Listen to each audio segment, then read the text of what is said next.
మళ్ళీ గులాబీ పార్టీలోకి కాంగ్రెస్ ఎమ్మెల్యేలు అనర్హత వేటుపై జంకుతున్న జంపింగ్ నేతలు. మరి ఆ అధికారంలో ఉన్న ప్రజల్లో ఆదరణ లేని కాంగ్రెస్, బీఆర్ఎస్ దాడిని ఎంతమాత్రం ఎదుర్కోలేని అధికార పార్టీ, కాంగ్రెస్ కండువా ఉన్న బీఆర్ఎస్ నేతల మేనని చెప్పుకుంటున్నారు. మరి గులాబీ టికెట్ నుంచి గెలిచి కాంగ్రెస్ ఎమ్మెల్యేలుగా చలామణి అవుతున్న నేతలు ఒక్కసారిగా యూటర్న్ తీసుకున్నారు.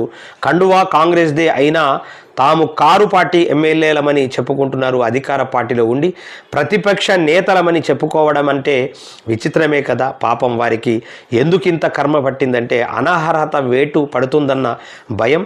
అది కొందరిలో లోపట వృక్షంగా పెరుగుతోంది.